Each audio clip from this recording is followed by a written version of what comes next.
Eu trabalho como professor de inglês But the second time I have control the match. e vou te explicar como funcionam as séries nas escolas, Eu sumei 3 vezes na escola. Receba a inteligência. as provas, as avaliações. Tem Enem no Quirguistão?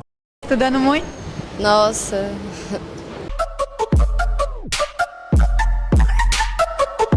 Pessoal, é o seguinte, semana passada foi aniversário do filho de alguns amigos meus aqui. Ele completou 3 anos de idade e fui comprar um presentinho pra ele. E uma amiga local me levou até um local pra comprar. E é o seguinte, uma coisa que eu notei aqui é que isso é um mercado muito bom no Quirguistão. Mercado de criança. Sou estranho, né? Mas mercado infantil. Roupas, educação, tudo pra crianças. Por quê? Porque começa por uma questão cultural aqui, que é a de se casar muito cedo. As pessoas se casam muito cedo. Eu tenho 27 anos. No final de julho completarei 28 e eu sou solteiro. E isso aqui é muito estranho. É muito complicado ter 27, 28 e ser solteiro.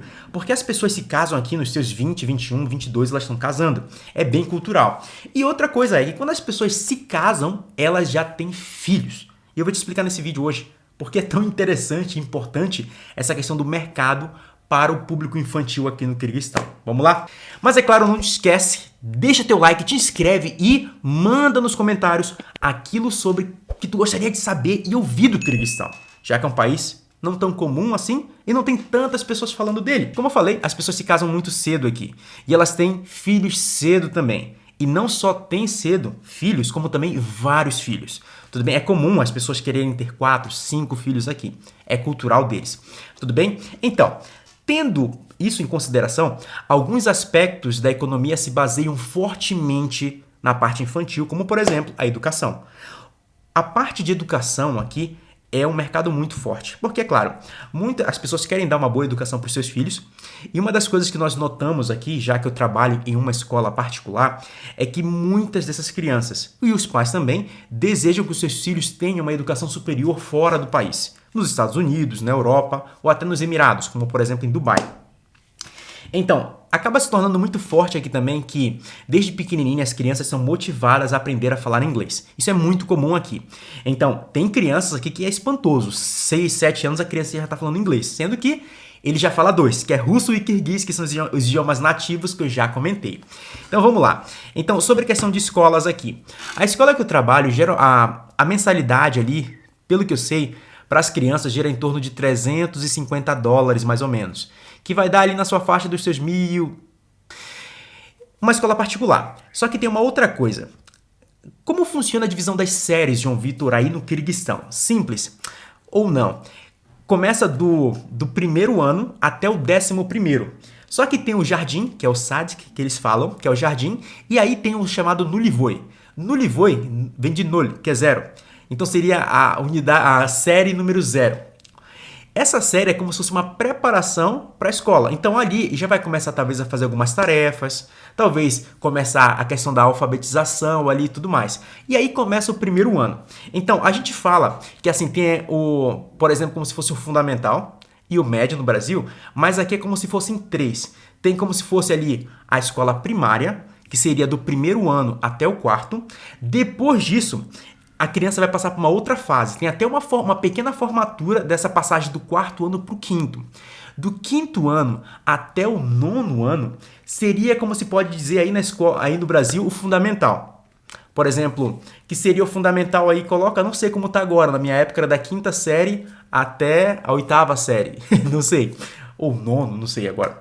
Só que do 9º ano aqui, quando ela vai passar para o 10º, é como se fosse a passagem do ensino fundamental para o ensino médio no Brasil. O primeiro, o segundo e terceiro ano, o terceiro ensino médio. Então tem uma outra formatura. Aí o 10º e o 11º, que são, para a gente no Brasil, ensino médio, é claro, um pouco mais difícil e tudo mais. Só que o seguinte, no 9º ano, aqui, que seria o último ano do fundamental no Brasil, a criança, o aluno, ele pode fazer, digamos assim, como testar o Enem aqui para eles, que se chama ORT. ORT, que é o Exame Nacional, digamos assim, das matérias ali exigidas e mais comuns, como russo, matemática e tudo mais. E o seguinte, ele funciona literalmente como se fosse um Enem. Então ela pode testar. O valendo, o final vai ser lá no 11º. Lembra? 10º e 11º são os últimos 2 anos da escola.